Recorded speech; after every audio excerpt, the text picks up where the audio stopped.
And it's almost like the thing where if you have photos of yourself as a child around a certain memory, I guess you're more likely to actually remember what happened and to like have that memory retained or to recreate that memory through the photos.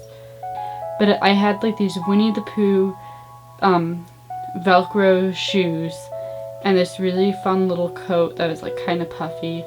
And I just remember putting on my coat and my shoes at night to go outside on a walk.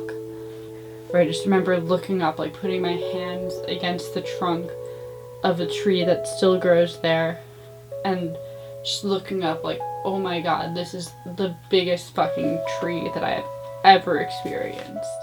But the house was really small, which is why we moved, but there wasn't a room for me. There's only a separate room for my brother and my parents.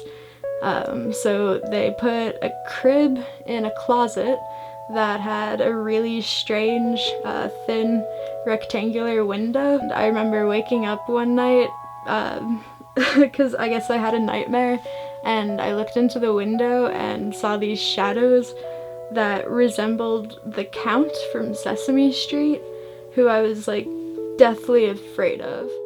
I think it was really early in the morning, and I was awake for some reason, and I decided that I was like gonna make myself breakfast, and so I like got a chair, and I like knew that I couldn't get up onto the counter, so I pulled a chair over to the counter and like used that as a means of like crawling up and getting into the cabinets above the counters, and like poured myself a bowl of cereal, and then like turned on the cartoons.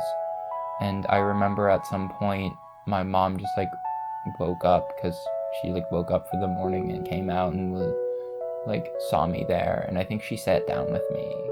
And my family was like at my grandparents' house, and my parents were like talking about how we were going to be moving to Massachusetts from Utah, and they were like planning different things out. And my mom looked at me and my two older brothers and was like, do you want a girl doctor or do you want a boy doctor? And I was like, the fuck? Because obviously, like, I wanted a girl doctor. I wanted a doctor I could identify with. And my brothers wanted a boy doctor for the same reason, so... And I used to have this blankie that was this white, like, beautifully knit blankie, knit by, I want to say my great-grandmother, but I'm not sure. I used to suck my thumb until, I think, like, the age of 10. And my dad, he would, every time he would see me sucking my thumb, he would cut a piece off of the blankie. And this happens so frequently that the blankie is literally a rag now, like, that can fit in the size of my hand. And I was waiting outside my elementary school for the bus to come to go home. And I just remember standing there and, like, with my legs really far apart and wishing I was a boy.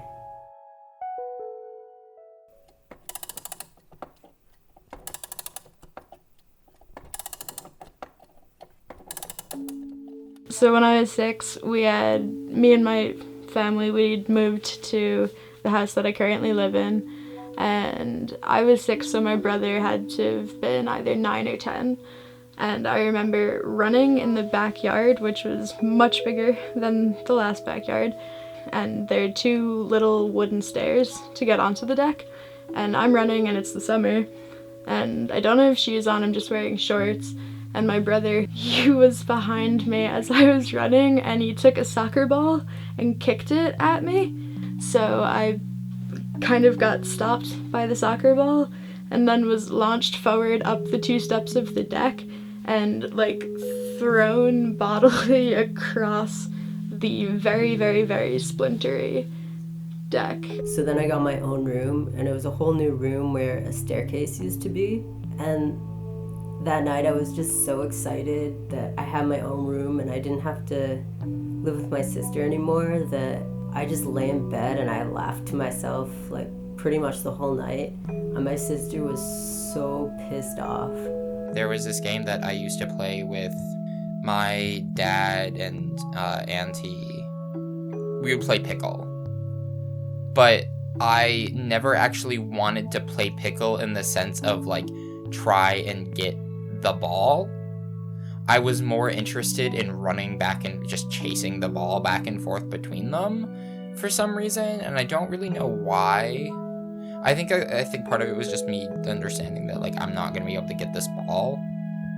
Like, doing this as, like, the golden hour starts, the sun goes down and it gets darker and it gets darker and it gets darker and it gets darker, and then just at, like, dusk, there's a moment where we all sort of decide, like, we're done. It's time to go inside. It's time to eat dinner. I have ulcerative colitis, and we found out, and I was put on these steroids to reduce the inflammation in my intestine, and steroids also are water absorbent, or, like, make you retain water, especially if you have salt.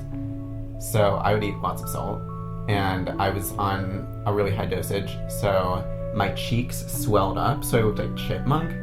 The school had this little party in the quad where all the 5th graders could do fun activities, and that was when my cheeks were the worst. We took this picture, and you know those whistles that are like lips, and you put them in your mouth and you just blow really hard and it makes a really annoying shrill sound?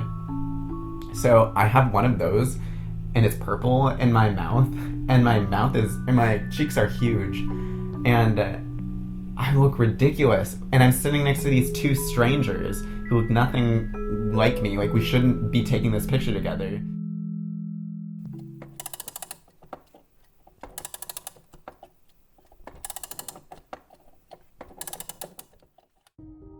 At school, they wanted to teach us about puberty.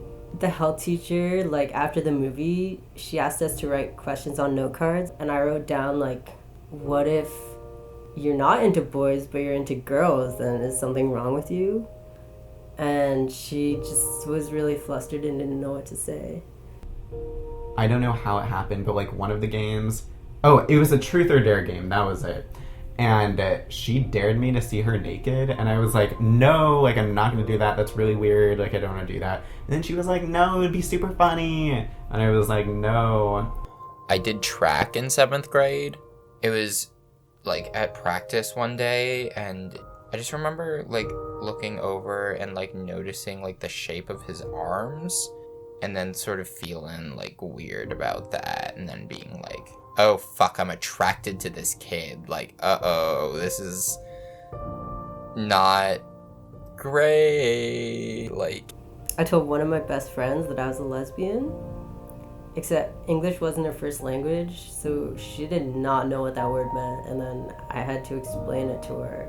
I made a MySpace page. My mom found it by Googling my name, and was like, your only friend is some creep named Tom. Like, that's disgusting. You're gonna get kidnapped by this Tom on MySpace. I didn't have any friends who used MySpace, so no one had explained to me who this Tom was following me. The only person who found my sad, like, 12-year-old MySpace was my own mother, who grounded me and made me shut it down.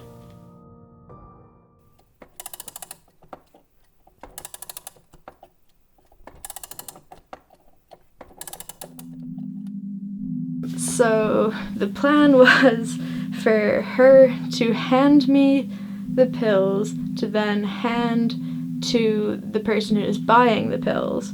It went off smoothly. That night, I got home and the pill seller texted me saying, like, something in all caps, like, the shit hit the fan, dude. So naturally I was, like, shitting myself. And then she was the one who decided to say my name and place pretty much all of the blame on me. And so I got brought down to the ISS in-school suspension room. And I sat there for like 3 hours before they brought me to the principal's office. So then I got suspended. At my high school, my senior year of high school, there was a cheating ring where all of these friends would cheat on all of the tests. I emailed the principal And I said, there's a cheating ring going on. I think you know about it. Something should be done. And the administration freaked out. And then I met with them and they said, do you have any evidence? I didn't have any physical evidence, but everyone knew that it was happening. Like, kids would tell each other. Like, we all knew. But I didn't have any physical evidence, so they had to say, like, no, sorry, like, we can't do anything. I had to go to summer school. So I'm in there, and I just wanted to get done with it. But I decided I'm just not gonna go. So I, packed up my backpack as usual, and so I leave, and then I go and sit at the Starbucks, a block away from my house for 4 hours. Meanwhile, during her lunch break, my mom had realized that I had been giving off so many clues of fuck it, I'm not gonna go. So she calls the school to see if I was there. And of course I'm not there. And so then she calls me. I'm in this Starbucks, probably in tears, no, Mom, it's okay, I don't need to go. And she makes me show up to the school 2 hours late for summer school. By that point it's pretty much done. And the teacher's why are you here? And my friend, I think, just got broken up with, and she texted me that she was really sad. After my parents fell asleep, I walked in the middle of the night to this elementary school, and I just sat on the swings with her, and we smoked probably a whole pack of cigarettes and just talked.